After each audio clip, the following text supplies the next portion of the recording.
দুনিয়ার জীবন কি জীবন, চোখের সামনে অহরহ এগুলো ঘটনা দেখছি আমরা। যাচ্ছে খুব সাদা আহ্লাদ করে, বর বিয়ে করতে যাচ্ছে, কার অ্যাক্সিডেন্ট, শেষ, ডেড। কিছু সাহাবী তো এমনও ছিলেন, বদরের যুদ্ধ করতে এসেছেন, হাতের মধ্যে কিছু খেজুর আছে, খেজুর খাচ্ছেন, খোরমা খেজুর খাচ্ছেন, তখন নবী সাল্লাল্লাহু আলাইহি ওয়াসাল্লাম দাঁড়িয়ে ভাষণ দিচ্ছেন যে ওয়াসাবিকু ইলা মাগফিরাতিম মির রাব্বিকুম ওয়া জান্নাহ। ওই যে আয়াতটা আছে, তোমরা এগিয়ে চলো তোমাদের রবের ক্ষমার দিকে এবং জান্নাতের দিকে, আরদুহা কাআরদিস সামাই ওয়াল আরদ, যার প্রশস্ততা আসমান এবং জমিনের সমান। সাহাবী খেজুর খেতে খেতে খেজুরটা ফেলে দিলেন। আরেকজন সাহাবী জিজ্ঞাসা করলেন যে খেজুরটা ফেলে দিলেন কেন? তিনি বলছেন এই খেজুরগুলো খেতে অনেক সময় লেগে যাবে। নবী সাল্লাল্লাহু আলাইহি ওয়াসাল্লাম এমন কথা বলেছেন, এটা শোনার পরে আমি আর এক সেকেন্ড নষ্ট করতে যাচ্ছি না। খেজুর ফেলে দিয়ে যুদ্ধে ঝাঁপিয়ে পড়লেন, দেন শহীদ হয়ে জান্নাতে চলে গেলেন। তারাও তো মৃত্যুর স্বাদ গ্রহণ করেছেন, তাই না? আর একজন ইহুদি ব্যক্তি উহুদের যুদ্ধের দিন সকালবেলা মুসলিম হয়েছে। ইহুদিরা তো আমাদের চিরশত্রু, আপনারা জানেন। এটা জানার জন্য ডক্টরেট করার দরকার নেই, থিসিস করার দরকার নেই। প্যালেস্টাইনের দিকে দেখেন বুঝতে পারবেন, ফিলিস্তিনকে দেখেন বুঝতে পারবেন। অ্যামনেস্টি ইন্টারন্যাশনাল বলে একটা সংস্থা আছে না, এরা পর্যন্ত দেখলাম গতকালকে রিপোর্ট দিয়েছে যে বিগত এই 50-60 বছর ধরে এরা ফিলিস্তিনদের উপর যা নির্যাতন করেছে, এটা মানবতার ইতিহাসে কখনো করা নাই। যাই হোক, একজন ইহুদি যুবক সকালবেলা উহুদের মাঠে আসছেন, এসে জিজ্ঞাসা করছেন যে আমার আগে কি করা উচিত, আগে কি আমি যুদ্ধে যাব না আমি আগে মুসলিম হব? সাহাবীরা তাকে বললেন আগে কালিমা শাহাদাত পড়, তারপরে উহুদের মাঠে আসো। সে এসেছে এই কারণে যে নবী সাল্লাল্লাহু আলাইহি ওয়াসাল্লাম মদিনায় আছেন, মদিনায় আরও ইহুদিরা আছে। ইহুদিরাই আগে বলতো শেষ জামানে একজন নবী আসবেন, যার নাম হবে আহমদ। সব মিলে গেছে, তারপরেও তারা গ্রহণ করছে না। এই ছেলে সত্য চিনতে পেরেছে, সে চলে আসছে সত্যের কাছে, এসে ইসলাম কবুল করে যুদ্ধ করলো, শহীদ হয়ে গেল। নবী সাল্লাল্লাহু আলাইহি ওয়াসাল্লাম দেখলেন তার লাশটা, দেখে বলছেন এই যুবক, এই ইহুদি যুবক এখানে কি করছে? সাহাবীরা বললেন সকালবেলা মুসলিম হয়েছে, যুদ্ধ করে শহীদ হয়ে গেছে ইয়া রাসূলুল্লাহ। নবীজি বললেন সাল্লাল্লাহু আলাইহি ওয়াসাল্লাম আমিলা কলিল উজিরা কাসীর, সে অল্প আমল করলো কিন্তু বিশাল পুরস্কার পেয়ে গেল। জীবন তো তাদেরও ছিল। এটা তো সশস্ত্র যুদ্ধের কথা বাদ দেন, নরমালি সুমাইয়া রাদিয়াল্লাহু আনহা, আবু জাহেল তাকে নির্যাতন করছে, তার লজ্জাস্থানে বর্ষা ঢুকিয়ে দিয়ে, চিন্তা করতে পারেন, লজ্জাস্থানে বর্ষা নিক্ষেপ করে হত্যা করলো। সুমাইয়া রাদিয়াল্লাহু আনহা দেখতে কালো বর্ণের, চেহারা সুন্দর নয়, হয়তো বা আপনার মতো সুন্দর নয়, জান্নাতে এখন হাসছে ইনশাআল্লাহ তাআলা। তার স্বামী ইয়াসের, আবু জাহেল তাকে পিটাতে মেরে ফেললো, সে মারা গেল, শহীদ হয়ে গেল। অনেক ওলামায়ে কেরামকে, ইমাম, মুস্তাহিদ, মুহাদ্দিস দেখবেন সারাটা জীবন এত মেহনত করেছেন দ্বীনের জন্য, বিয়ে শাদী করার সময় পান নাই। এমনও আছেন ইমাম এবং মুহাদ্দিস, জীবন তো তাদেরও ছিল। শুধু সাহাবী কেন, তাবেঈদের দিকে তাকান, তাবেঈন তাকান, আমাদের 4 ইমামের দিকে তাকান। আবু হানিফা রাহিমাহুল্লাহ শেষ বয়সে জেলখানায়, কথিত আছে বিষ প্রয়োগে তাকে হত্যা করা হয়েছে। তার টাকার অভাব ছিল না, তিনি কিন্তু আমার মতো হতদরিদ্র ছিলেন না।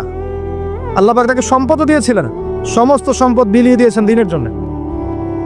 ইমাম শাফিঈ রাহিমাহুল্লাহ, তার দিকে তাকান। আহমদ বিন হাম্বল রাহিমাহুল্লাহ, তার দিকে তাকান। তাকে পিটানো হচ্ছে আর বাগদাদের রাস্তায় ঘোরানো হচ্ছে, কারণ সমাজের মানুষ ফতোয়া দিয়েছে একটা, তিনি ফতোয়া দিয়েছেন আরেকটা। ওই যে হিল্লা কথা আর ঠিকা বিবাহ নিয়ে আর কি, তিনি বলছেন ইলামু ইয়া আহলা বাগদাদ, হে বাগদাদের মানুষটা জেনে রাখো যে আমি কোশ্চিনকালেও এই প্রথাকে জায়েজ করলাম না, তোমরা চিনে রাখো যে আমার নাম আহমদ। জীবন তাদেরও ছিল। ইমাম মালিক রাহিমাহুল্লাহ, তাকে এত মার দেওয়া হয়েছিল, হাত বাঁধতে পারতেন না নামাজের মধ্যে, নামাজে হাত বাঁধতে পারতেন না। সাহাবীদের থেকে নেন, তাবেঈ থেকে নেন, তাবেঈ থেকে নেন, মুস্তাহিদ ইমাম থেকে নেন, দুনিয়ার জীবন তারাও কিন্তু ভোগ করেছেন আর আমরাও ভোগ করছি। আমাদের ভোগের সিস্টেমটা দেখেন, তাদের ভোগের সিস্টেমটা দেখেন। আমরা বাঁচছি দুনিয়ার জন্য, তারা বেঁচেছে পরকালের জন্য। আমরা দুনিয়ায় বাঁচছি দুনিয়ার জন্য, দুনিয়ার একটা চাকরি, একটা ব্যবসা, একটা পরিবার, একটা স্ট্যাটাস, বাড়ি গাড়ি, টাকা কড়ি, সম্পত্তি, এগুলোর জন্য। কিন্তু তারা বেঁচেছেন আল্লাহর জন্য, পরকালের জন্য। যে ব্যক্তি দুনিয়ার জন্য দুনিয়া করে, আল্লাহ পাক তাকে ইহকাল পরকাল দুটোই নষ্ট করে দিবে। যে ব্যক্তি পরকালের জন্য দুনিয়া করবে, আল্লাহ পাক তার দুনিয়া গুছিয়ে দিবেন, আখিরাতও গুছিয়ে দিবেন ইনশাআল্লাহ। প্রথম কথা হচ্ছে যে দুনিয়ার জীবনকে প্রাধান্য দেওয়া যাবে না। দুনিয়ার জীবনে প্রতিটা কাজ আপনি একটা উদ্দেশ্যই করবেন, সেটা হচ্ছে আল্লাহ সন্তুষ্ট। বিয়ে শাদী করেছি কেন? আল্লাহর জন্যে। পরিবার গঠন করেছি কেন? আল্লাহর জন্যে। সন্তান নিয়েছি কেন? আল্লাহর জন্যে। দিন শিখেছি কেন? ইলম শিখেছি কেন? আল্লাহর জন্যে। চাকরি কেন করি? আল্লাহর জন্যে। প্রতিটা কাজ ইবাদত হবে যদি আপনি মুহাম্মদ সাল্লাল্লাহু আলাইহি ওয়াসাল্লামের তরিকা মেনে চলেন। একটা বিষয় বোঝার বাকি আছে আমাদের, দুনিয়ার জীবনটা 1 সেকেন্ডের জীবন। আল্লাহ পাক সূরা হাদীদের মধ্যে বলেছেন, ই'লামু আন্নামাল হায়াতুদ দুনিয়া লা'iবুন ওয়া লাহু ওয়া জিনাতুন ওয়া তাফাখুরুন বাইনাকুম ওয়া তাকাসুরুন ফিল আমওয়ালি ওয়াল আওলাদি কামাসালি গায়যিন আ'জাবাল কুফফারা নাবাত সুম্মা ইয়াহিজু ফাতারাহু মুসফারান সুম্মা ইয়াকুনু হুতামা ওয়া ফিল আখিরাতি আযাবুন শাদীদ ওয়া মাগফিরাতুন মিনাল্লাহি ওয়া রিদওয়ান ওয়া মাল হায়াতুদ দুনিয়া ইল্লা মাতাউল গুরুর। আল্লাহ পাক বলছেন, জেনে রাখো তোমরা সবাই, এই জমিনবাসী, এই দুনিয়ার হায়াতটা খেলা। খেলা মানে কি দেখেন, ছোট্ট বাচ্চারা খেলা ছাড়া কিছু বোঝে? ওর কাছে দুনিয়া ওইটাই। দুনিয়ার প্রথম স্টেজ খেলা।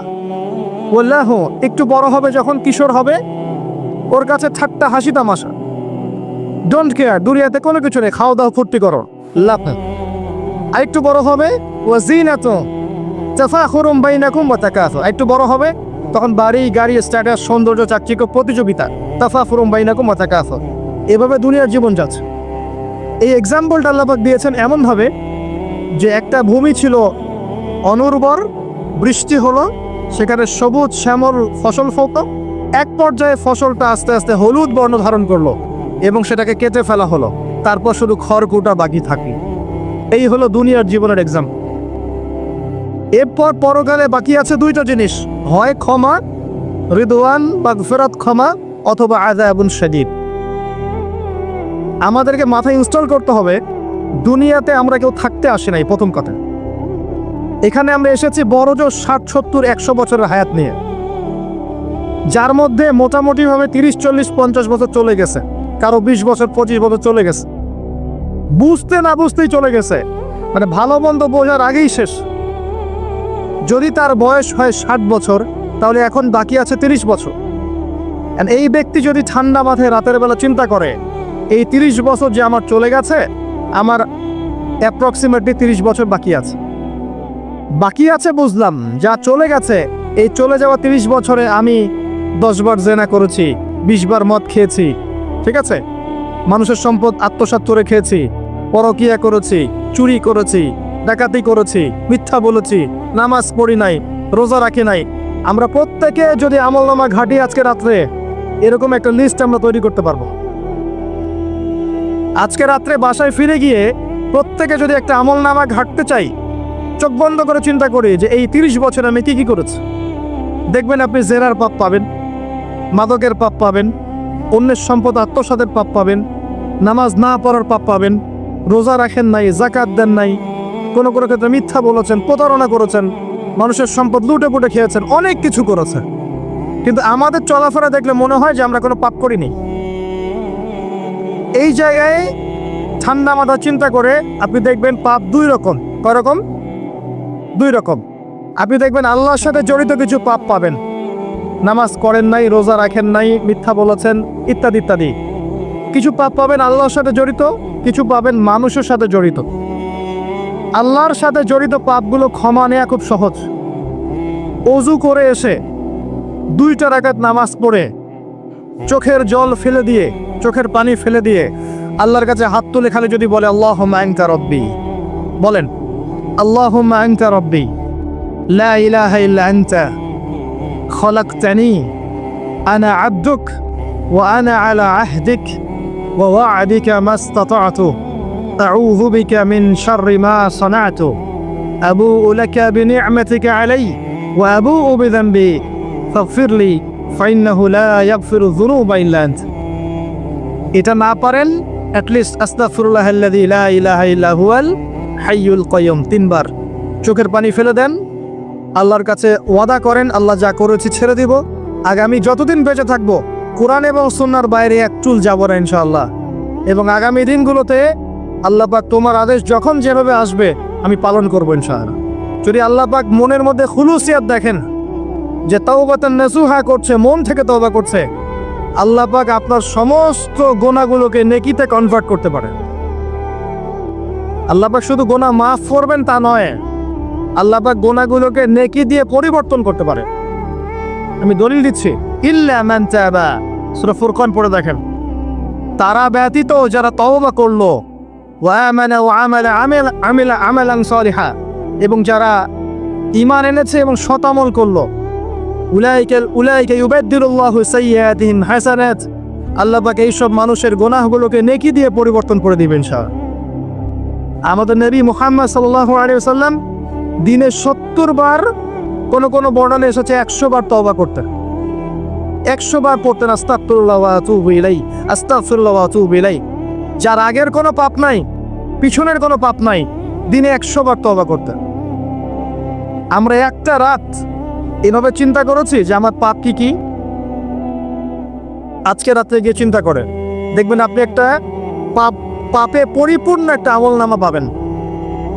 এবার আপনি চিন্তা করেন যে আপনি যদি আগামী 30 বছর বাঁচেন বা 40 বছর বাঁচেন, এই সময়টাকে আপনি কিভাবে মূল্যায়ন করতে চান। প্রথম একটা মূলনীতি বলেছি, দুনিয়ার জীবনকে প্রাধান্য দেয়া যাবে না। ওয়া মা হাযিহিল হায়াতুদ দুনিয়া ইল্লা মাতাউল গুরুর, সম্পূর্ণ মরিচিকা দেখেছেন? দুনিয়ার জীবন যে কি জিনিস, যারা আল্লাহর পথে পরীক্ষার সম্মুখীন হয়েছে ওরা জানে, মানে কিচ্ছু না, মানে মুহূর্তে আল্লাহ পাক ইহকাল পরকালের ফয়সালা করে ফেলবে। আমরাও বুঝবো, এটা আমরা বুঝবো না এমন নয়। ইয়াং ছেলে রাস্তায় যাচ্ছে, বাইক নিয়ে খুব দাবরানি দিচ্ছে, আছে না, হঠাৎ অ্যাক্সিডেন্ট, ডেড, স্পট ডেড। এটা দুনিয়ার জীবনটা। সারা জীবন দুনিয়ার পিছনে ছুটেছে, শেষ বয়সে হতাশ, কিছুই পেলাম না, পাবে না, কারণ আল্লাহর পথে না চললে শেষ বয়সে গিয়েও কিছু পাবেন না। যন্ত্রণা, হতাশা, গ্লানি ছাড়া, তখন দেখবেন আত্মহত্যা করে শেষ, ডেড। একটা কথা বলছিলাম যে আপনি চলার পথে কোরআন সুন্নাহর প্রতিকূলে আমল, আকীদা, মানহাজ, মুআমালাত এগুলো দেখলে কি করবেন? কোরআন সুন্নাহকে অগ্রাধিকার দিবেন নাকি চলমান বিষয়কে অগ্রাধিকার দিবেন? ইবাদত করতে এসে দেখছেন আমলের নামে বেদাত চলছে, কি করবেন? বেদাতীদের সাথে আপোষ করবেন না কোরআন সুন্নাহয় ফিরে আসবেন? আপনি তাওহীদের ক্ষেত্রে দেখছেন মানুষ ইসলামের নামে শিরক করছে, এখন আপনি কি সংখ্যাগরিষ্ঠ মানুষকে অগ্রাধিকার দিবেন না কোরআন সুন্নাহর কাছে আসবেন? অর্থনৈতিক জীবনে গিয়ে দেখছেন মানুষ বেশিরভাগই হারাম রিজিক খাচ্ছে। এখন আমি যদি বলি যে দুনিয়ার জীবনে টিকে থাকতে হলে আমাকে এগুলোতে গায়ে আপোষ করে চলতেই হচ্ছে, তাহলে কিন্তু কোশ্চিনকালেও কোরআন সুন্নাহকে প্রাধান্য দেয়া হলো না। তখন আপনি কি করবেন? পরিবার চালাতে গিয়ে দেখছেন যে পরিবারের বেশিরভাগ লোক আপনার কথা শোনে না। আপনি কোরআন এবং সুন্নাহকে দিয়ে পরিবার চালাতে চান, তারা পশ্চিমা সংস্কৃতি দিয়ে পরিবার চালাতে চান, হিন্দি সিরিয়াল দিয়ে, গান বাজনা, ডুগি তবলা এগুলো দিয়ে, বেনামাজি, নামাজ রোজার খবর নাই, তালিম নাই, ইসলামিক নৈতিকতা নাই, কিচ্ছু নাই, জীবনের কোনো উদ্দেশ্যই নাই। এরকম পরিবার নিয়ে আপনি চলছেন, কি করবেন? কাকে প্রাধান্য দিবেন? খুব ডিফিকাল্ট প্রশ্নগুলো কিন্তু, এবং এগুলো প্র্যাকটিক্যাল, এগুলো হচ্ছে। এখন চাকরি খুঁজতে গেছেন, আপনি দেখছেন যে ঘুষ না দিলে চাকরি পাচ্ছেন না, কি করবেন আপনি তখন? পড়াশোনা করতে গেছেন, ছেলে মেয়ের ফ্রি মিক্সিং, জেনা ছাড়া পড়াশোনাই করতে পারছেন না, কি করবেন তখন? ইউনিভার্সিটিতে গেছেন, ইউনিভার্সিটি পরিবেশগুলো দেখছেন, ইসলাম কোথায় আর ইউনিভার্সিটি কোথায়, কি করবেন আপনি তখন? প্রত্যেকটা জায়গায় আপনাকে সিদ্ধান্ত নিতে হবে যে আমি প্রতিটা জায়গায় কোরআন এবং সুন্নাহর সাথে আপোষ করব নাকি চলমান এই জাহিলিয়াতের সাথে আপোষ করব, কোনটা করব? বিশ্বাস করেন, যখন আপনি মনের মধ্যে এই চেতনা লালন করতে পারবেন এবং আল্লাহ আপনাকে হেদায়েত দিবেন যে হ্যাঁ, কোরআন সুন্নাহই সমস্ত সমস্যার সমাধান এবং এর মধ্যে আল্লাহ পাক প্রতিটা বিষয়ের সলিউশন নাজিল করেছেন, আপনি মেনে নেবেন, চলবেন, তখন আপনি বাধা পাবেন, প্রচুর বাধা পাবেন। প্রথম বাধা পাবেন আপনার পরিবার থেকে, এরপরে বাধা পাবেন আপনার সমাজ থেকে, বাধা পাবেন ধর্ম নেতাদের থেকেও, পরবর্তীতে বাধা পাবেন ফেরাউন নমরুদদের থেকে। কি করবেন? ডিসিশনগুলো খুব ইম্পর্টেন্ট, কারণ মনে রাখবেন কবরে 3টা প্রশ্ন হবে। মান রব্বুক, সেই উত্তর দিতে পারবে যে পৃথিবীতে আল্লাহর সাথে শিরক করে নাই। সিম্পল, যে তাওহীদের উপর ছিল, শিরক করেনি, উত্তর দিতে পারবে ইনশাআল্লাহ রব্বি আল্লাহ। পৃথিবীতে যে আল্লাহর সাথে শিরক করেছে সে কোশ্চিনকালে উত্তর দিতে পারবে। শিরক করে মারা গেছে, তওবা করে নাই, উত্তর দিতে পারবে না ইনশাআল্লাহ। মা দীনুক, পৃথিবীতে যে দিন ইসলামকে চূড়ান্ত সত্যরূপে মেনে নেয়নি, পরিপূর্ণ দিন পালন করার চেষ্টা করে নাই, কোশ্চিনকালেও মা দীনুক উত্তর দিতে পারবে না। ইসলামকে ঠাট্টা বিদ্রুপে ছলে হাসি তামাশা গ্রহণ করেছে, সে কখন উত্তর দিতে পারবে না। মান নবিয়ুক, পৃথিবীতে যে ব্যক্তি নবী সাল্লাল্লাহু আলাইহি ওয়াসাল্লামের সুন্নাহ মেনে চলেনি, জীবনে চলার পথে নবীর সুন্নাহকে পরোয়া করে নাই, অন্যের আদর্শ গ্রহণ করেছে, সে কোশ্চিনকালেও মান নবিয়ুক উত্তর দিতে পারবে না। কারা পারবে তাহলে? 1 নম্বর তাওহীদ পন্থীরা পারবে, 2 নম্বর যারা পরিপূর্ণরূপে ইসলাম পালন করেছে এরা পারবে, 3 নম্বর যারা মুহাম্মদ সাল্লাল্লাহু আলাইহি ওয়াসাল্লামের সুন্নাহর উপর টিকে ছিল এরা পারবে। ওয়ামা খালাকতুল জিন্না ওয়াল ইনসা ইল্লা লিয়াবুদুন, শুধুমাত্র ইবাদত করার জন্যই আল্লাহ পাক জিন এবং মানুষ জাতিকে সৃষ্টি করেছেন। আপনাকে আল্লাহ পাক এই হায়াতটা দিয়েছেন, এখন বাকি সময়টা চিন্তা করেন আগামী 30-40 বছর কিভাবে কাটাতে চান। দুনিয়ার জন্য বাঁচবেন না আল্লাহর জন্য বাঁচবেন? যদি আল্লাহর জন্য বাঁচতে চান, সর্বশেষ হেদায়েত আল কোরআন এবং সর্বশেষ নবী মুহাম্মদ সাল্লাল্লাহু আলাইহি ওয়াসাল্লাম, এর বাইরে কিচ্ছু নাই ভাই। সারা দুনিয়ার মানুষ মিলে যদি বলে যে কোরআন সুন্নাহর মধ্যে আছে সুদ হারাম কিন্তু সুদ হালাল, হালাল হালাল, কোশ্চিনকালে হালাল হবে না। সারা দুনিয়ার মানুষ একটা মাঝে যদি এসে বলে সুদ হালাল, সুদ ভালো, কোশ্চিনকালে হালাল হয়ে যাবে না, হারামই থেকে যাবে। সারা দুনিয়ার মানুষ যদি বলে পর্দা করার দরকার নাই, এটা সেকেলে সেকেলে সেকেলে, এটা সেকেলে হয়ে যাবে না, এটা ফরজ থেকে যাবে। কিচ্ছু নাই কোরআন সুন্নাহর বাইরে, কিচ্ছু নাই। যা আছে দেখছেন বোগাস, যার কোনো ভিত্তি নাই, মানুষের মন গড়া প্রবৃত্তির অনুসরণ। এখন আপনি যখন কোরআন এবং সুন্নাহর কাছে আসতে চাইবেন, তখন কিন্তু আপনি চতুর্দিক থেকে বাধা পাবেন। এই পথ চলাটা এত সহজ হবে না। হ্যাঁ, কাদের জন্য সহজ হবে? যারা প্রোটেস্ট্যান্ট মুসলিম হবে। কি মুসলিম? প্রোটেস্ট্যান্ট মুসলিম। এটা কেমন? মানে ওটাও ঠিক এটাও ঠিক, সুদ খেলেও হয় না খেলেও হয়, পর্দা করলেও হয় না করলেও হয়, নামাজ পড়লেও হয়, মাঝে মাঝে ছাড়লেও হয়, যাকাত দিলেও হয় না দিলেও হয়। মডারেট প্রোটেস্ট্যান্ট মানে কোরআন সুন্নাহয় যা আছে এগুলো খুব কঠিন মনে হয়, এটা মৌলবাদী মনে হয়, এগুলো মানলে তো এই যুগে চলা যায় না, এগুলো ওই যুগের জন্যে, এরকম ভার্সনে যারা চিন্তা করবে তাদেরকে কষ্ট পেতে হবে না। তারা দেখবেন কষ্ট না করেই দুনিয়ার জীবন কাটিয়ে দিচ্ছে, ওদের কোনো বাধা বিপত্তি আসবে না। আপনি যখন কোরআন সুন্নাহকে আঁকড়ে থাকবেন, কেমন করে আঁকড়ে থাকবেন? মারির দাঁত দিয়ে কামড়ে থাকবেন, নবীজি বলেছেন। মারির দাঁত দিয়ে কামড়াতে বলেছেন, সামনের দাঁত দিয়ে কামড়ালে ছটতে যাবে, টান দিলে ছিঁড়ে যাবে। মারির দাঁতে কামড় দিলে, টান দিলে সহজে ছিঁড়বে না। এভাবে থাকলে আপনার মাথা আসবে। এখন আপনার সামনে দেখবেন আপনি কিছু ফিতনা এবং কিছু সলিউশন। আপনি নিয়াত করেছেন যে আপনার যে গুনাহগুলো হয়েছে এগুলো থেকে আপনি তওবা করবেন, ইনশাআল্লাহ আগামী দিনগুলো আপনি কোরআন এবং সুন্নাহ অনুসারে চলবে। এই কথার সাথে একমত আছেন তো? এখন চলতে গিয়ে দেখবেন যে আপনি কিছু স্পষ্ট বিষয় দেখতে পারবেন যেগুলোর সাথে আসলে কোরআন সুন্নাহর খুব একটা মিল পাওয়া যাবে না। আপনি দেখবেন স্পষ্ট শিরক করছে মুসলিমরা, আপনি দেখবেন স্পষ্ট বিরাট করছে, আপনি দেখবেন হারাম খাচ্ছে। মুসলিম যুবকরা মাদক, পর্নোগ্রাফি, জেনা, ফ্রি মিক্সিং, আপনার জুয়া, ক্যাসিনো, এই যে আপনার টিকটক প্রজন্ম, এগুলো নিয়ে ব্যস্ত আছে। আপনি স্পষ্ট দেখবেন মেয়েরা বেহায়ের মতো ঘুরে বেড়াচ্ছে। আপনি স্পষ্ট দেখবেন যে আপনি হালালে থাকলে চাকরি পাচ্ছেন না। আপনি স্পষ্ট দেখবেন পরিবারের লোকজন কথা শোনে না। আপনি এমনও দেখবেন ওলামায়ে কেরামের মাঝে ঐক্য নাই, এমন দেখবেন। আপনি এমনও দেখবেন যে মানুষ দিনকে দুনিয়ার বিনিময়ে বিক্রি করে দিচ্ছে।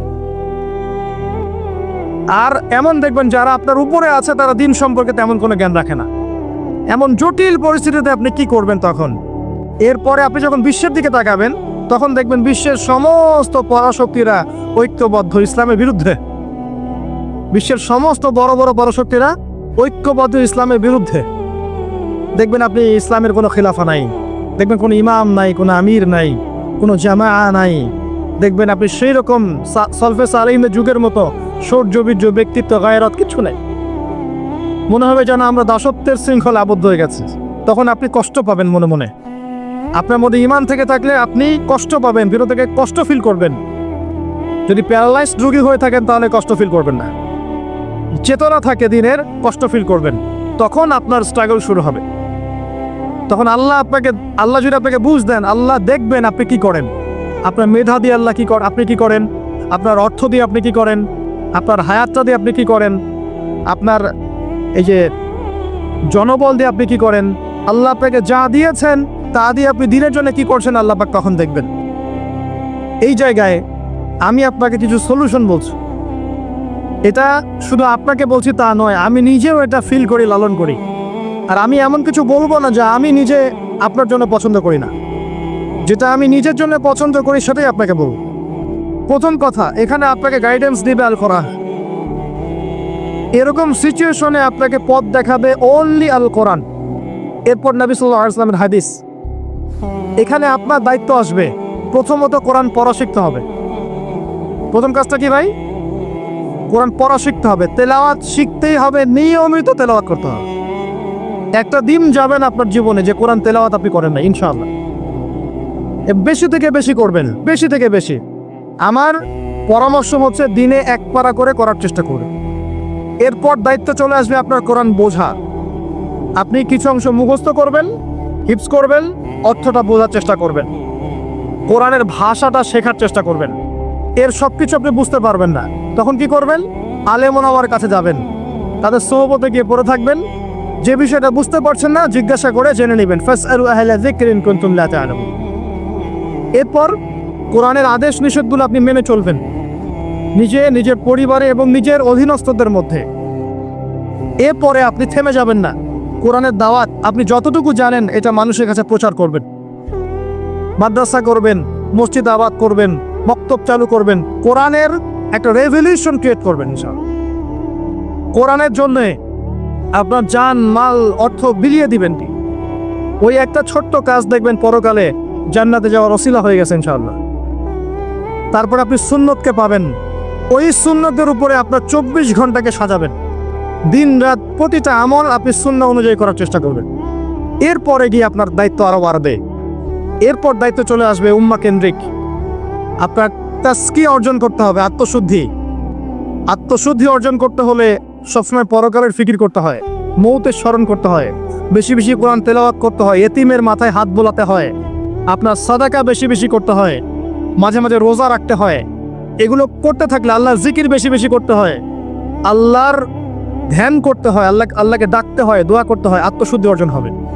একই সাথে আপনার অন্তর থেকে হিংসা, বিদ্বেষ, এই যে গীবত, রিয়া, অহংকার, সমালোচনা, সংস্কৃতি দূর করতে হবে। মনের মধ্যে অহংকার, হিংসা, বিদ্বেষ থাকলে আল্লাহর নূর পাওয়া যাবে না, তখন তাজকিয়া অর্জন হবে না। আমরা প্রত্যেক দিন নামাজে বলি, সবাই বলি, ইমাম, মুক্তাদি সবাই বলি, গায়রিল মাগদুবি আলাইহিম ওয়ালাদ-দাল্লিন। মনে আছে? এখানে নবীজিকে প্রশ্ন করা হচ্ছে, ইয়া রাসূলুল্লাহ, মাগদুব কারা, দল্লিন কারা? আমরা যে বলি নামাজে, আল্লাহ আমাকে মাগদুবের পথ থেকে বাঁচাও, দল্লিনের পথ থেকে বাঁচাও, ইহদিনাস সিরাতাল মুস্তাকিম, সরল পথ দেখাও। তো ইয়া রাসূলুল্লাহ সাল্লাল্লাহু আলাইহি ওয়াসাল্লাম, এই মাগদুব কারা আর দল্লিন কারা? নবীজি বলছেন, এক বাক্যে বলছেন, শোনো, আল মাগদুব হচ্ছে হুমুল ইয়াহুদি, তারা হচ্ছে ইহুদি জাতি। কারা? ইহুদিরা কোথায় আছে এখন? হ্যাঁ, নামটা পড়ে থাকবে তো। আচ্ছা, ও কিন্তু আমার শক্তিশালী, আর ওরাই কিন্তু দাজ্জালকে অনুসরণ করবে, এটা মাথায় রাখেন। আচ্ছা, আর অনেকদিন বলছি দাজ্জাল বিশ্ব শাসন করবে, মানে কি? বিশ্বের প্রত্যেকটা ডিপার্টমেন্ট শাসন করবে। বিশ্বের প্রত্যেকটা department, politics, economics, finance, world affairs, আপনার মিডিয়া, প্রযুক্তি এবং অস্ত্রশস্ত্র সব কিছু ওর নখদর্পণে থাকবে। সব কিছু না হলে সে বিশ্ব শাসন করতে পারবে না, সম্ভব না। কেউ যদি বিশ্বের অর্থনীতি নিয়ন্ত্রণ করতে না পারে, সে কি বিশ্ব শাসন করতে পারবে? এই শ্রীলঙ্কা কি বিশ্ব শাসন করতে পারবে? পাকিস্তান পারবে? পাকিস্তান কয়দিন পর দেউলিয়া হয়ে যাবে। পাকিস্তান কয়দিন পর কি হবে? দেউলিয়া হয়ে যাবে। হ্যাঁ, ওদেরকে দেখে যদি আমরা শিক্ষা না নেই, তাহলে আমাদের কপালেও খারাপই আছে। ওইটা বললাম, ওদেরকে দেখে যদি আমরা শিক্ষা না নেই, তাহলে আমাদের খরিও তো খারাপ আছে। আল্লাহ হেফাজত করুন বলি আমিন। তো যেটা বলছিলাম, বিশ্ব শাসন করতে হলে বিশ্বের সব ডিপার্টমেন্ট শাসন করতে হবে, কি হবে না? হবে। এখন আমরা সূরা ফাতিহায় পড়ি, গায়রিল মাগদুবি আলাইহিম, আল্লাহ তুমি আমাদেরকে ইহুদিদের পথ থেকে বাঁচাও। ওয়ালাদ দল্লিন, দল্লিন মানে নবীজি বলছেন হুমুন নাসারা, তারা হলো ওই নাসারা বা খ্রিস্টান জাতি যারা বলে যে আল্লাহর সন্তান আছে। বলেন হাউস, আল্লাহ পাকের সন্তান আছে? আমরা কি বলি? লাম ইয়ালিদ, তিনি কাউকে জন্ম দেননি, কারো কাছ থেকে জন্ম। কিন্তু এই যে 200-300 কোটি খ্রিস্টান বলছে যে আল্লাহর সন্তান আছে, না বুঝবি। এই জন্য ওরা দল্লিন, পথভ্রষ্ট। দল্লিন মানে কি? পথভ্রষ্ট। তো নবীজি স্পষ্ট বলছেন যে গায়রিল মাগদুবি আলাইহিম ওয়ালাদ দল্লিন। এখানে মাগদুব আর দল্লিন মানে হচ্ছে, মাগদুব হলো ইহুদিরা গজবপ্রাপ্ত, আর দল্লিন হচ্ছে নাসারা বা খ্রিস্টান।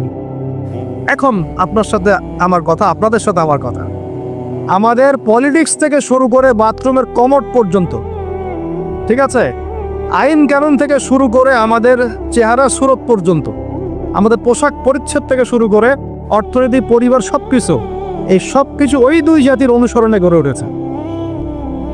এটাই সবচেয়ে বড় আফসোসের কথা, আমাদের সবচেয়ে বড় আফসোস। বাথরুমটাও নিজের মতো করতে পারলাম না, ঠিক আছে। এই যে দেখবেন কমোডে কি বাম পায়ে ভর দিয়ে বসে যাবে? আচ্ছা, ওইখানে কাপড় কি পবিত্র রাখা যাবে? কিভাবে ইউজ করে আমি এখনো বুঝি না, কেমন করে ইউজ করে, ঠিক আছে। আরো নতুন পদ্ধতি আসছে, এটা শুনলে আরো হাসবে। বিভিন্ন জায়গায় যাওয়া হয়, আলহামদুলিল্লাহ। আল্লাহ বলেছেন সিরু ফিল আরদ, জমিনে বিচরণ করো। আল্লাহ বলেছেন কোরআনে সিরু ফিল আরদ, তোমরা জমিনে ঘুরে দেখো। ফানজুর কাইফা কানা আতিবাতুল মুকাদ্দিবিন, দেখো যে আল্লাহকে যারা মিথ্যা প্রতিপন্ন করেছে, আল্লাহর সাথে সীমালঙ্ঘন করছে, ওদের কি পরিণত হয়েছে। দেখলাম যে এখন ইংলিশ টয়লেটও গায়ে এখন দিয়ে রাখছে কিছু কিছু বাটি। কি দিয়ে রাখছে? ছোট ছোট টুকরা দিয়ে আছে প্লাস্টিকের, এবং হ্যাঁ সিনামেক্সের মনে হয়। ওইখানে দাঁড়ায় দাঁড়াই করতে হবে, 1 নাম্বার করলে দাঁড়ায় দাঁড়াই করতে হবে, এবং সবগুলো একই মাপের দেওয়া আছে। এখন যদি ব্যক্তির কারো হাইট হয় 6 ফিট, কারো 5 ফিট, কারো 4 ফিট, কারো 2 ফিট, 3 ফিট, এই পার্থক্য কিভাবে সে মেকআপ করবে আল্লাহ ভালো জানে। এটা কেমন করে ম্যাচ করবে আল্লাহ ভালো জানে। কাউকে টুলের উপর দাঁড়ায় করতে হবে, কাউকে নিচু হয়ে করতে হবে, মানে মাপ তো একই। আরও যে কি কি দেখতে হবে আল্লাহ ভালো জানে। তো প্রিয় ভাইরা, বাথরুম করতে গিয়ে যদি নবীর সুন্নাহ মতো করেন, এখান থেকে কথাগুলো আসছে। যদি বাম পা দিয়ে ঢোকেন, বাম পায়ে ভর দিয়ে বসেন, দেখবেন ইস্তেঞ্জা করেও শান্তি পাচ্ছেন। নবীর প্রতিটা সুন্নত বৈজ্ঞানিক, যে সুন্নত আপনি পালন করবেন, আপনি বৈজ্ঞানিক উপকারিতাও পাবেন ইনশাআল্লাহ। এই একটু আগে এক ভাই বলছিল, আপনি তো খানি না হুজুর, 1 চামচ কি 1.5 চামচ ভাত খাচ্ছেন, খানি না। তাই আমি বললাম যে আমি কম খাওয়া হুজুর, কারণ নবী সাল্লাল্লাহু আলাইহি ওয়াসাল্লাম কি শিখিয়েছেন? তিনি বলেছেন আমরা যা খাই না, তিনি নবী হওয়ার পরে মনে হয় সেটাও খেতে পারেন নাই। বিশ্বাস করছেন না? এরকম 3-3টা মাসের চাঁদ চলে যেত, নবী সাল্লাল্লাহু আলাইহি ওয়াসাল্লামের বাসায় চুলাও জ্বলে নাই। আর আমাদের তো একবেলা যদি না খাই, তাহলে আল্লাহর উপর কত শেকায়াত, কত অভিযোগ, তাই না ভাই? আচ্ছা, তারপরে তিনি বলছেন একজন ব্যক্তির এতটুকু খাওয়াই যথেষ্ট যে কোমর, মেরুদণ্ডটা সোজা করতে পারে, আল্লাহর ইবাদত করতে পারে। আর যদি তোমাদের খেতেই হয়, তাহলে পেটটাকে 3 ভাগ করে খাবে। কয় ভাগ? 1 ভাগ খাবার রাখবে, 1 ভাগ পানি খাবে, আর 1 ভাগ এই শ্বাস প্রশ্বাস চলাচলের জন্য ফাঁকা রাখবে। কয়জন এর উপর আমল করে দেখাতে পারে? কতজন মানুষ আছে? আর যারা একদম গোগ্রাসে খায়, এদের ব্যাপারে কোরআনে এবং হাদিসে কিন্তু মারাত্মক কথা আছে। আল্লাহর নবী সাল্লাল্লাহু আলাইহি ওয়াসাল্লাম বলেছেন যে তোমরা খুব বেশি ঢেকুর তোলো না। কি করো না? একজন সাহাবী খুব ঢেকুর উঠাত, সাহাবী না আসলে, উনি পাশ দিয়ে যাচ্ছিলেন, খাবার দাবার খেয়ে পাশ দিয়ে যাচ্ছিলেন। নবীজি তার ঢেকুর তোলা দেখে বলছেন যে তোমরা বেশি ঢেকুর তুলবে না, কারণ দুনিয়াতে যে ব্যক্তি বেশি পেট পুরে খাবে কাল কিয়ামতের মাঠে সে সবচেয়ে বেশি ক্ষুধার্ত থাকবে। বলেন না খাবেন আপনার নিজের পেটটাকে 3 ভাগ করবেন, 1 ভাগ খাবার, 1 ভাগ কি পানি, আর 1 ভাগ শ্বাস প্রশ্বাসের জন্য থাকা। আর এই ব্যাপারে একটা কথা বলে দেই, শেষ জামানায় কিন্তু খাবারগুলো সব করাপ্টেড হয়ে যাবে। কি হবে? খাবার ভেজাল হবে, ভেজাল। এটা দলিল সূরা কাহাফে আছে, আমি এটা ব্যাখ্যা করবো না আজকে। আছে আমি ব্যাখ্যা করবো না, শুধু ইন্ডিকেশন দিচ্ছি। 309 বছর ঘুমিয়েছিলেন আসহাবুল কাহফ। কত বছর? 309 বছর ঘুম থেকে উঠেই তারা প্রথম যে অনুভবটা করেছেন সেটা হলো তারা ক্ষুধার্ত। তারা কি ক্ষুধার্ত? দেখেন 309 বছর পর যদি আপনি ঘুম থেকে ওঠেন, আপনার কাছে এই দুনিয়াটা আজীব মনে হবে, হবে না? কিন্তু ওনারা ক্ষুধার্ত, পকেটে কিছু মুদ্রা ছিল, যেই মুদ্রাগুলোর মান 309 বছরও কমে যায় নাই। কমে গিয়েছে না। এখন আপনি আপনার মুদ্রা নিয়ে ঘুমান 300 বছর, দেখেন তারপর কি হয়। কি হবে? টাকা থাকবো না যাইবো গা? আচ্ছা, তারপরে শুনেন, এরপরে উঠেই তারা বলছে ফালিয়ানজুর আইয়ুহা আজকা তুআমা, এই মুদ্রাগুলো দিয়ে বাজারে কাউকে পাঠাও, তোমাদের 9 জন 10 জনের মধ্যে একজনকে বাজারে পাঠাও। ফালিয়ানজুর, সে যেন বাজারে গিয়ে দেখে আইয়ুহা আজকা তুআমা, কোন খাবারটা পবিত্র খাবার, ফ্রেশ খাবার। ঘুম থেকে উঠেও ফ্রেশ খাবারের দিকে তাদের নজর কেন? আর এই সূরা আপনাকে দাজ্জালের ফিতনা থেকে বাঁচাবে কেন? আর দাজ্জালের যুগেই বা সব, দাজ্জালের শাসনের যুগে সব খাবারগুলো আস্তে আস্তে ম্যানুফ্যাকচার্ড এবং ভেজাল হচ্ছে কেন? এগুলোর মধ্যে মিল আছে না? তার মানে যত জামানা শেষের দিকে যেটা থাকবে, খাবারের ভেজাল তত বাড়তে থাকবে। এই সময় আপনাকে অবশ্যই ফ্রেশ খাবার খুঁজে খুঁজে বের করতে হবে। খাবার আগে মানুষ খেত, খাবারের মধ্যেই চিকিৎসা ছিল, তাই না? রোগের আরোগ্য ছিল। এখন সেই খাবার খেয়ে মানুষ অসুস্থ হয়ে যাচ্ছে। বুঝতে পারছেন না? খাবারের মধ্যে থাকে উপাদান, ভালো উপাদান, যে উপাদানগুলো পেটের ভিতরে গেলে, শরীরে গেলে শরীরটা সুস্থ হয়। এখন সেই খাবার খেয়েই মানুষ অসুস্থ হয়ে যাচ্ছে। এটা কোন হাদিসের সাথে মিলে জানেন? আনতালিদাল আমাতু রাব্বাতুহা, দাসী তার মনিবকে জন্ম দিবে। দাসী মনিবকে জন্ম দিবে মানে হচ্ছে সমাজের ন্যায় অন্যায়, হক বাতিল, সত্য মিথ্যার মানদণ্ড উল্টে যাবে। যেটা ভালো সেটা হয়ে যাচ্ছে খারাপ, খারাপটা হচ্ছে ভালো। সমাজের সত্যবাদী ব্যক্তি হয়ে যাচ্ছে মিথ্যাবাদী, মিথ্যাবাদীকে মানুষ সত্যবাদী বলা শুরু করছে। আমানতদার ব্যক্তি হয়ে যাচ্ছে খেয়ানতকারী, খেয়ানতকার ব্যক্তিগুলো আমানতদার হয়ে যাচ্ছে। সমাজের সবচেয়ে ভালো মানুষকে মানুষ খারাপ বলছে, সবচেয়ে খারাপ মানুষকে খুব ভালো বলছে। উল্টে যাচ্ছে, খেয়াল করে দেখেন, উল্টে যাচ্ছে। বাবা এখন বাবার হাতে ছেলে মায়ের খাচ্ছে, ছেলের হাতে মা মায়ের খাচ্ছে, এরকম হচ্ছে না? যাকে একটা দায়িত্ব দিয়ে রাখবেন, এবং তোমার উপর আমি বিশ্বাস করলাম, দায়িত্ব দিলাম, সে আপনার বিশ্বাস ভঙ্গ করে রেখে দিচ্ছে। এ হচ্ছে না? বিশ্বাস উড়ে যাচ্ছে, প্রতারণা বাড়ছে। মানে কি? মানুষ আল্লাহ পাকের হালালগুলোকে হারাম করে নিচ্ছে, হারামগুলো হালাল করে নিচ্ছে। বুঝতে পারছেন না মনে হয়? হালালগুলোকে মানুষ আস্তে আস্তে হারাম করতেছে, হারামগুলোকে আস্তে আস্তে হালাল করতেছে। এটা হচ্ছে না? হচ্ছে। খুব খেয়াল করে, এখানে খাবার খেয়ে আপনার উপকার পাওয়ার কথা, খাবার খেয়ে আপনি অসুস্থ হয়ে যাচ্ছে। উল্টা হচ্ছে, উল্টা চলতেছে দুনিয়া। দুনিয়া কি চলছে? উল্টা। ছেলে পড়ছে মেয়ের পোশাক, মেয়ে পড়ছে ছেলের পোশাক।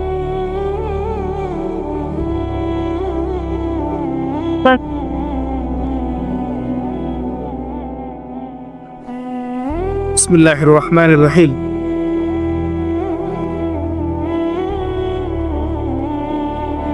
আল্লাহ পাকের শুকরিয়া আদায় করি, বলি আলহামদুলিল্লাহ।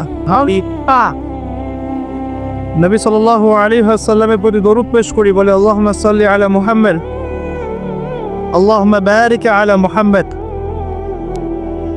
সম্মানিত উপস্থিতি, যে কথা বলছিলাম, পরিবেশটা একটু রক্ষা করেন।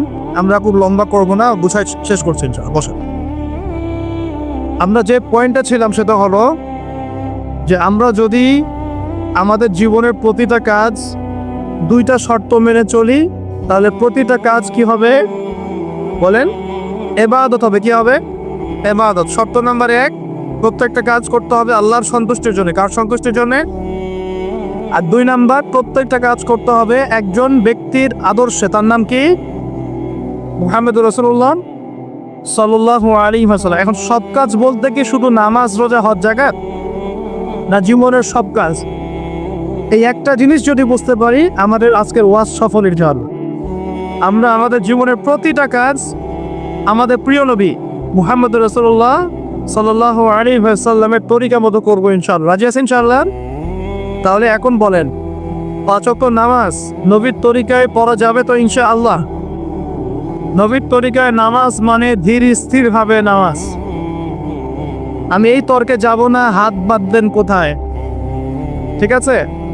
ওই তর্ক সবাই করে না, ওই তর্ক সবাই করে না। এই মাসআলাগুলোকে নিয়ে যারা মুফতি আছেন তারা কথা বলেন, আমি মুফতি নই, অতএব এই মাসআলাগুলোকে নিয়ে আমি আপনাদের সাথে কোনো কথা বলছি না। আমি বলছি আপনাদেরকে, নামাজ প্রতিষ্ঠা করা, কায়েম করার মানে হচ্ছে নামাজটা হতে হবে নবীর মতো খুশু খুজুতে। খুশু খুজু কি জিনিস? নামাজটা ধীর স্থিরভাবে হবে। নামাজে কি পড়ছি সেটা বোঝার চেষ্টা করতে হবে, নামাজে কি বলছি আল্লাহর সাথে সেটা বোঝার চেষ্টা করতে হবে। নামাজে রুকুর অর্থ কি, তাসবিহ কি, সেজদায় আমি কি পড়ি, 2 সেজদার মাঝখানে দোয়ার অর্থ কি, তার সামনে দোয়া মাসুরের অর্থ কি, নামাজের সেজদায় আমি বেশি বেশি দোয়া করতে পারছি কিনা, নামাজ পড়েও আমি গুনাহ থেকে বেঁচে থাকতে পারছি কিনা, এই বিষয়গুলো বেশি ইম্পর্টেন্ট। আমি কি বুঝাতে পারছি?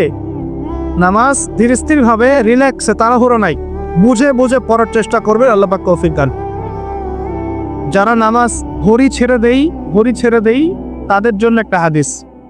নবী সাল্লাল্লাহু আলাইহি ওয়াসাল্লাম বলেছেন, মান তারাকা সালাতান মুতাআম্মিদান ফাকাদ কাফা। মনে রাখবেন, নবীজি বলেছেন, কেউ যদি তার উপরে অর্পিত ফরজ নামাজ ছেড়ে দেয়, নামাজ পড়াকে জরুরি মনে করে না, ফাকাদ কাফারা, সে ব্যক্তি কুফরি করলো। বল নাউজুবিল্লাহ। নামাজ কি ছাড়বো ভাই ইনশাআল্লাহ?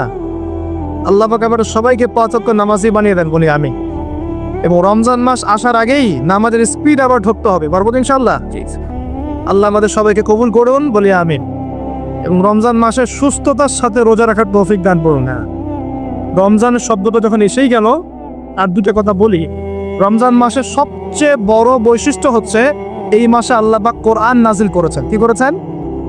এখন সারা বিশ্ব জুড়ে একটা ইস্যু চলছে না, কোরআন ইস্যু, কোরআন পুড়িয়ে দেয় ইস্যু, ঠিক আছে? যে কোরআন পুড়িয়ে দিয়েছে, আমার দৃষ্টিতে তার চেয়ে বড় অধম সেই ব্যক্তি যে মুসলিম পরিবারে জন্মগ্রহণ করেও কোরআন তেলাওয়াত করা শেখে না। হয়তো আমার কথা বুঝতে পারছেন।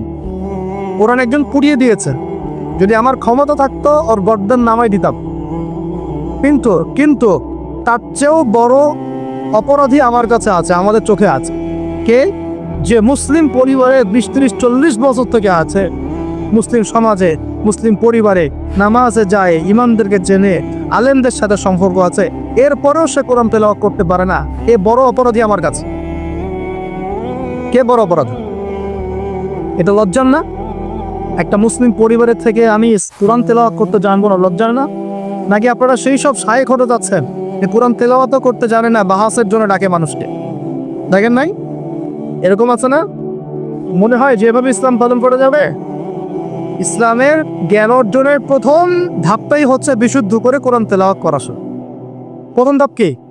আগে বিশুদ্ধ করে কোরআন তেলাওয়াত করা শিখতে হবে, এরপরে আসবে কোরআন হিফসের ব্যাপার, আরবি ব্যাকরণ শেখার ব্যাপার, কোরআনের তাফসীর করার ব্যাপার, হাদিসের ইবারত পড়ার যোগ্যতা অর্জন করা, আস্তে আস্তে আকীদা পড়বে, উসুলের বই পড়বে, ফিকহের বই পড়বে, তারপর এই যে আপনার কুতুবে সিত্তা পড়ে শেষ করবে, তারপরে গিয়ে সে মাশাআল্লাহ একজন দাঈ, আলেম, মুফতি এগুলো হচ্ছে। আলহামদুলিল্লাহ। তো শুরুটা কোত্থেকে হচ্ছে? কোরআন বিশুদ্ধ করে তেলাওয়াত করা। এই শুরুটাই যদি আমাদের ঠিক না হয়, তাহলে কি কোরআন ঘরে রেখে খালি চুমু খেলে হবে? কোরআন কি খালি চুমু খাওয়ার জন্যে? কোরআন থেকে তাবিজ লেখার জন্যে? কোরআন বাবা মারা গেলে কোরআন তেলাওয়াত করবে এই জন্যে? 40 দিন কোরআন তেলাওয়াত করবে এই জন্যে? কেউ মারা গেল, ব্যাস আমরা কোরআন দিয়ে একটা মাহফিল করে দিলাম, ব্যাস সব হয়ে গেল?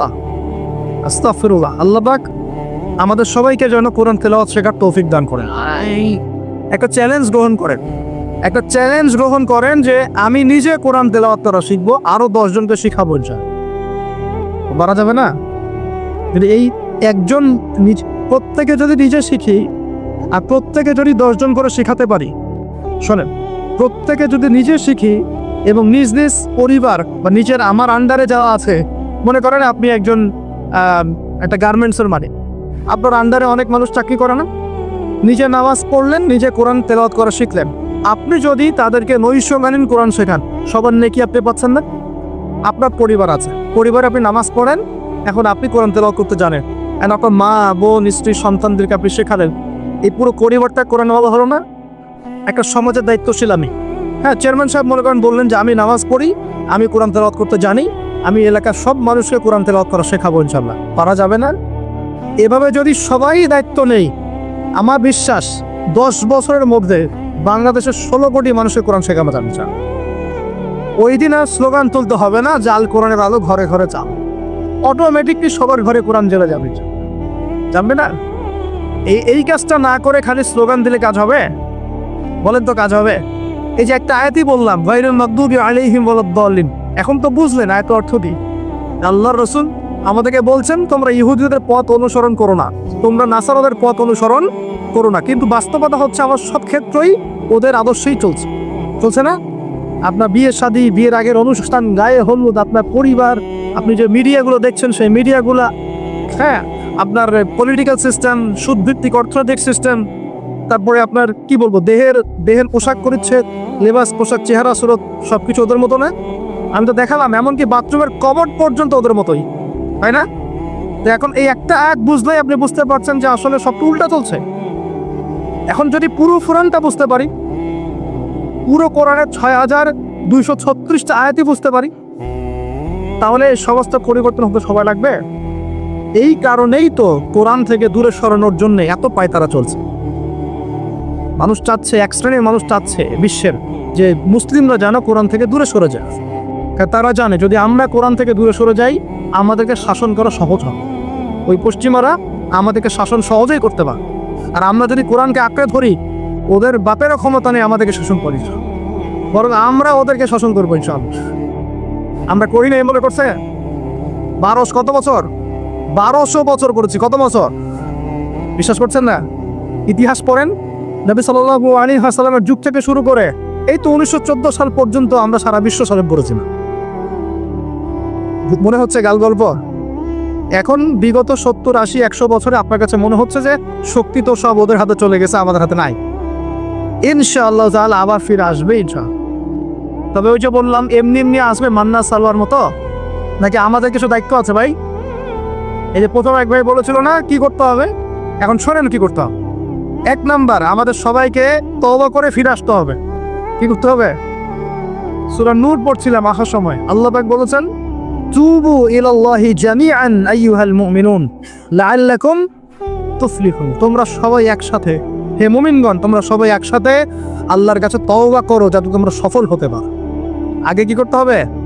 আল্লাহকে বলতে হবে, আল্লাহ আমরা ব্যক্তিগতভাবে, পারিবারিকভাবে, সামাজিকভাবে, রাষ্ট্রীয়ভাবে যত পাপ করেছি আল্লাহ সব মাফ করব। আল্লাহ আমরা তোমাকে ভালোবাসি, তোমার নবীকে ভালোবাসি, তোমার কালামকে ভালোবাসি, আমরা জান্নাতে যেতে চাই, দুনিয়াতেও সফল হতে চাই, আল্লাহ তুমি আমাদেরকে মাফ করো। এবং আগামী পুরো জিন্দেগি আল্লাহ তুমি আমাদেরকে 5 ওয়াক্ত নামাজি বানায় দাও, কোরআনওয়ালা বানায় দাও, সুন্নতওয়ালা বানায় দাও, আপসে মিল মহব্বত বানায় দাও, আমাদেরকে তোমার পক্ষ থেকে বেহিসাব রিজিক দান দিও, এবং এমনভাবে চলার তৌফিক দাও যাতে আমরা আবার বিশ্বের সেই শাসন ফিরে পাই। দোয়া করা যাবে না? 1 নাম্বার কাজ তওবা করে ফিরে আসা। 2 নাম্বার হচ্ছে বেশি বেশি জ্ঞান অর্জন করা। কি করা? জ্ঞান অর্জন ছাড়া কোনো লাভ নাই। একদিন মাহফিল শুনতে আসছেন, যদি মনে করেন যে বাস কাজ হয়ে গেছে, আসলে কিছুই হয়, মন খারাপ করে, আসলে কিছু হয়নি। এখন এখান থেকে আপনাকে ইন্সপিরেশন নিয়ে আগামী দিনে চলতে হবে। জ্ঞান অর্জন করতে হলে কি করবেন? খালি একটা ভিডিও দেখবেন, একটা খালি বিচ্ছিন্ন বই করবেন। এখনকার যুব সমাজের অন্যতম প্রবলেম হচ্ছে, যারা প্র্যাকটিসিং মুসলিম তাদের কথা বলছি, যে এদের পড়াশোনার কোনো কনস্ট্রাকটিভ সিলেবাস নাই, এরা বিক্ষিপ্তভাবে জ্ঞান অর্জন করে। এই আদনান ভাইয়ের লেকচার শুনলাম, এই অমুক স্ট্রাইকারের লেকচার শুনলাম, অমুক দায়ের একটা লেকচার শুনলাম, হ্যাঁ অমুক একটা বই পড়লাম, তমুক একটা বই পড়লাম, বিক্ষিপ্ত জ্ঞান। এই বিক্ষিপ্ত জ্ঞান আপনার মাথাটাকে এলোমেলো করে দিবে।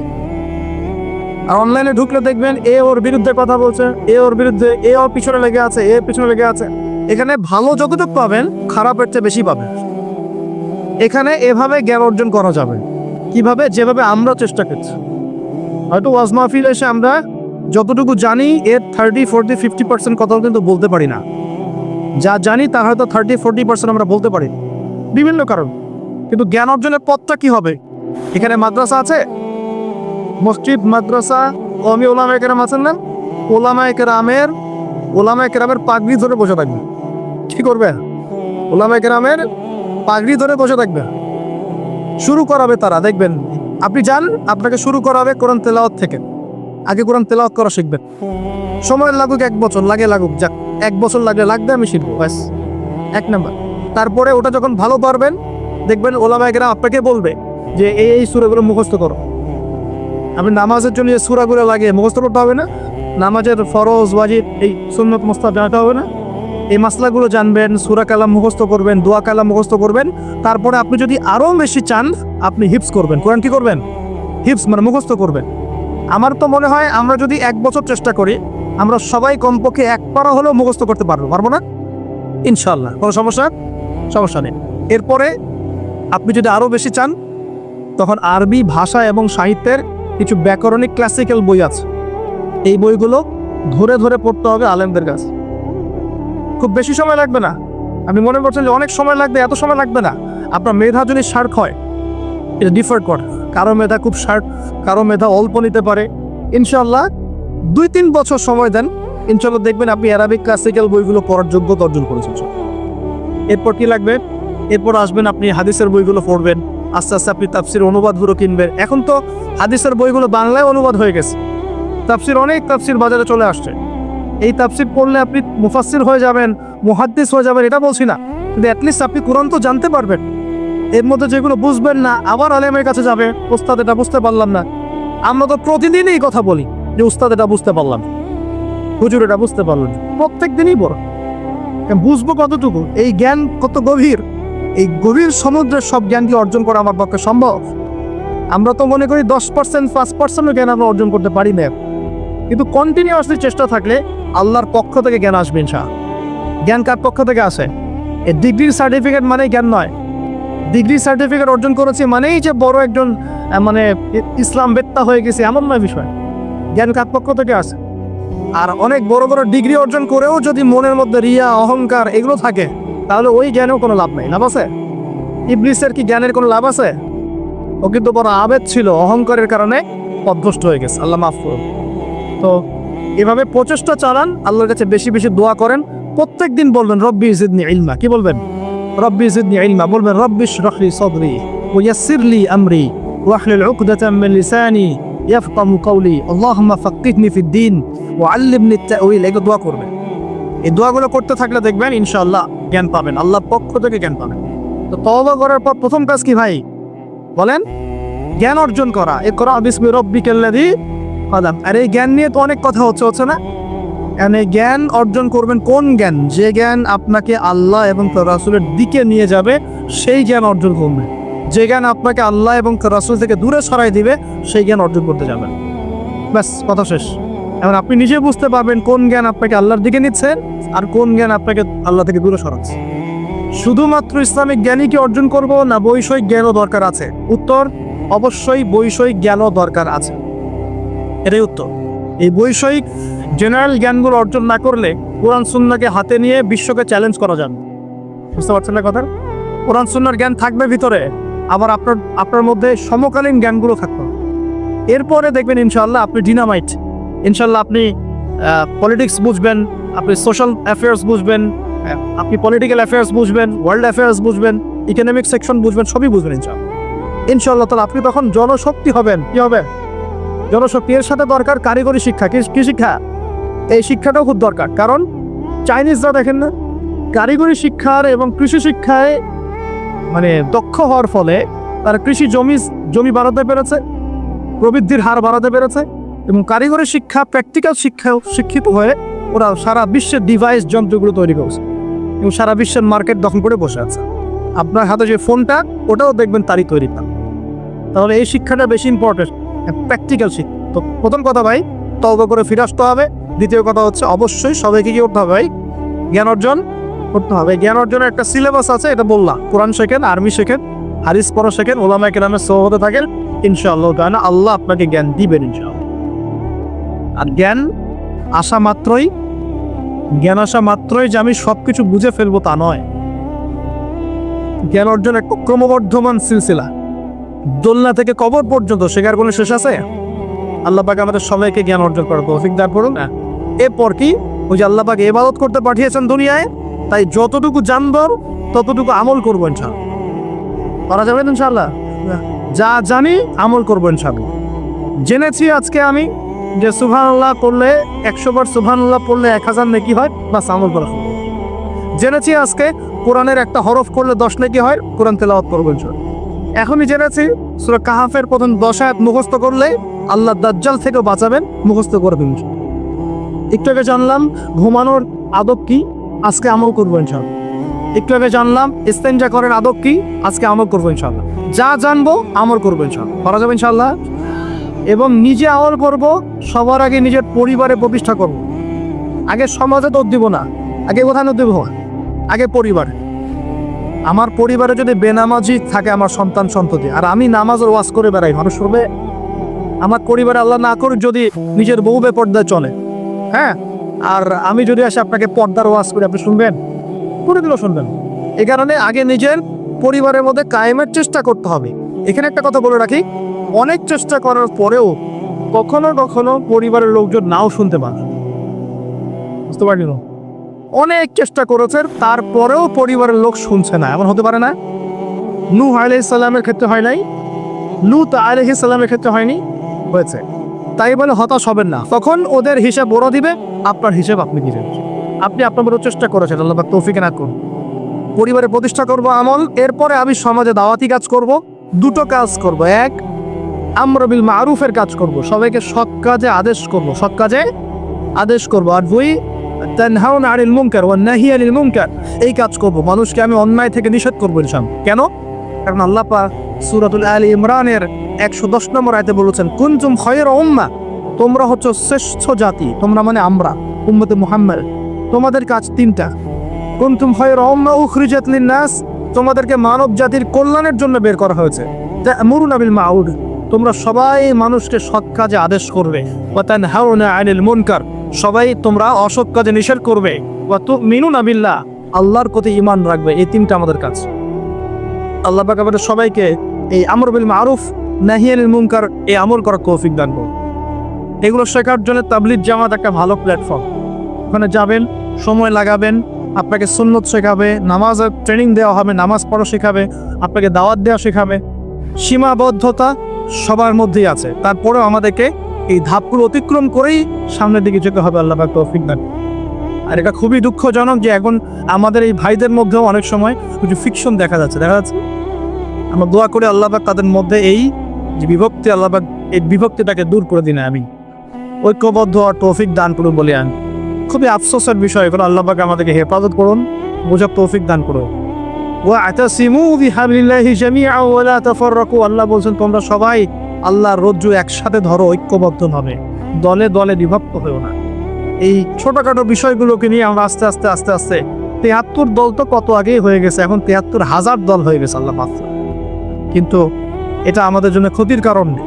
এগুলোকে উস্কে দিবেন না, বরং তাদের মধ্যে মিউচুয়াল করার চেষ্টা করতে হবে। আল্লাহ পাক তৌফিক না।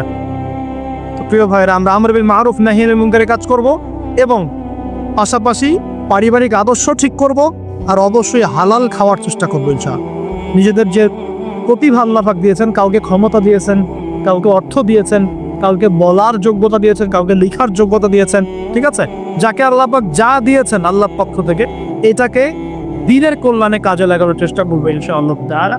দেখবেন ইনশাআল্লাহ আবার সেই সোনালী দিন ফিরে আসবে ইনশাআল্লাহ, যেদিন আমরা নিজেরাও আমল করব, পরিবারও সুন্দর হবে, সমাজও সুন্দর হবে, ইসলাম এই জমিনেও বিজয় হবে ইনশাআল্লাহ, আর আখিরাতেও জান্নাতে যাবো ইনশাআল্লাহ। আল্লাহ পাক আমাদের সবাইকে এই দুনিয়াতে আসার উদ্দেশ্যটা মনে রাখার তৌফিক দান করুন। আল্লাহ বলেছেন দুনিয়ায় পাঠিয়েছি আল্লাহর ইবাদত করার জন্য, অন্য কোনো কারণে নয়। দুইটা কাজ করলে ইবাদত হবে, এক প্রতিটা কাজ আল্লাহ সন্তুষ্টির জন্য করব, দুই নবীর সুন্নাহ মতো করব। এর ফলে কি হবে? এর ফলে আমরা সেই গন্তব্য অর্জন করব যেটা সূরা আলে ইমরানের 185 নম্বর আয়াতে বলা আছে। কত নম্বর আয়াত? 185। এটাই শেষ আয়াত। আল্লাহ রাব্বুল আলামিন বলছেন কুল্লু নাফসিন যায়িকাতুল মাউত, এই কারাগারের দুনিয়ার জীবন সংক্ষিপ্ত, এখানে সমস্ত সত্তা মৃত্যুর স্বাদ গ্রহণ করবে, ঠিক আছে? এবং কিয়ামতের মাঠে তোমাদের সবাইকে জাত জাত প্রতিদান দেওয়া হবে। এবার তোমাদের গন্তব্য শোনো। ফামান যুকজিহা আনিন নার, ওই দিন যাকে জাহান্নামের আগুন থেকে বাঁচানো হবে, উদখিলাল জান্নাহ, এবং জান্নাতে ঢুকিয়ে দেওয়া হবে, ফাকাদ ফাজ, ওই ব্যক্তি হচ্ছে সফল। This is the real definition of success. কথা বুঝতে চেষ্টা করেন, এটা হচ্ছে the real and final destination and definition of success.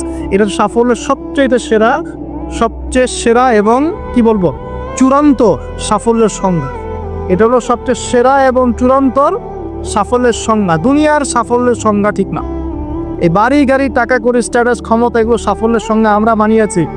এগুলো সাফল্যের চূড়ান্ত সংজ্ঞা নয়। চূড়ান্ত সংজ্ঞা এই আয়াতে আছে, ফামান যুকজিহা আনিন নার, যাকে জাহান্নামের আগুন থেকে বাঁচিয়ে দেওয়া হবে, ওয়া উদখিলাল জান্নাহ, যাকে জান্নাতে ঢুকিয়ে দেওয়া হবে, ফাকাদ ফাজ, এই সফল হলো মা। কদ আফলাহাল মুমিনুন, এই যে মুমিনরা সফল হয়েছে। কথা বুঝতে পারছেন? অতএব সাফল্যের সংজ্ঞা আমাদেরকে শেখানো হয়, এটা চূড়ান্ত সংজ্ঞা নয়, ওইটাই সাফল্যের চূড়ান্ত সংজ্ঞা। পৃথিবীতে আমার অনেক ক্ষমতা আছে, জান্নাত না লাভ করতে পারলে কোনো লাভ নেই। দুনিয়াতে আমি অনেক বড় আলখাল্লা পরে আলেম টাইটেল নিয়ে বসে আছি, জান্নাতে ঢুকতে না পারলে আমি সফল। দুনিয়াতে আমাকে মানুষ অনেক বড় কিছু বলছেন, এই মুফাসসিরে কোরআন, হাবি জাবি ইত্যাদি ইত্যাদি, এগুলোর সাথে আমার কোনো সম্পর্ক নেই। আমরা তালেবে ইলম, জ্ঞানের ছাত্র, জান্নাতে ঢুকতে না পারি, এগুলো কিছুই না মাটি। দুনিয়াতে আপনাকে অনেক বড় অর্থনীতিবিদ বলা হচ্ছে, বুদ্ধিজীবী, বিশাল কিছু, আপনি একদম ক্ষমতাধর, বিশ্ব নেতা, জান্নাতে ঢুকতে না পারলে আপনি ব্যর্থ। জান্নাতে ঢুকতে না পারলে আপনি খবর আছে, এই পুলসিরাত পার না হতে পারলেই সমস্যা আছে, শেষ, সব শেষ। ফেরাউনের কথা মনে করেন, কত বড় প্রতাপশালী, এক হুকুমে সারা বিশ্ব জয় করে ফেলে, শেষ, ও যাইতে পারবে না জান্নাতেও, শেষ। আর এখানে একজন ভ্যান চালক বেচারা 5 ওয়াক্ত নামাজ পড়ে, রমজান মাসে রোজা রাখে, সাধ্যমতো দান সৎকা করে, হালাল খায়, মরে গেলে যদি জান্নাতে চলে যায়, ও সফল ইনশাআল্লাহ। একজন মুদির দোকানদার, কৃষক, আমাদের এই মিসকিন ভাই, গরিব মানুষ, কৃষি কাজ করে খায়, ব্যবসা করে খায়, ঠিক আছে? মানুষ ভালো মন্দ মনে করে না, মানুষ মনে করে সমাজের কোনো স্ট্যাটাস নাই, দাম নাই, ওর কথা কেউ শোনে না, ও বিয়ের প্রস্তাব দিলে কেউ গ্রহণ করে না, মরে গেলে যদি জান্নাতে যায়, ও সফল ইনশাআল্লাহ। আল্লাহ পাক আমাদের সবাইকে কথা বলা বোঝার তৌফিক দান করুন। দুনিয়াতে এসেছি আল্লাহর ইবাদত করার জন্যে। এই দুনিয়ার জীবনটা চিরস্থায়ী নয়। এখানে রোল মডেলকে মুহাম্মদ রাসূলুল্লাহ সাল্লাল্লাহু আলাইহি ওয়াসাল্লাম কি কনস্টিটিউশন ফলো করব, কোরআন এবং সুন্নাহ। কে রোল মডেল? আমাদের প্রিয় নবী। কিভাবে আমল করব? 2টা শর্ত মেনে, আল্লাহ সন্তুষ্টির জন্য 2 রাসূলের তরিকা অনুযায়ী। কোন কাজ ইবাদত? জীবনের সব কাজই ইবাদত, যদি রাসূলের তরিকা মতো হয়। এখন যদি এই শর্তগুলো পূরণ করতে পারি, তওবা করি, জ্ঞান অর্জন করি, হালাল খাই, পরিবার করি, দাওয়াতি কাজ শুরু করি এবং ইসলামকে আল্লাহর জমিনে প্রতিষ্ঠার চেষ্টা করি, ইনশাআল্লাহ তাআলা ইসলাম আমাদেরকে সহই, ইসলাম দুনিয়াতেও বিজয়ী হবে ইনশাআল্লাহ, আর আমরাও পরকালে জান্নাতে যাব।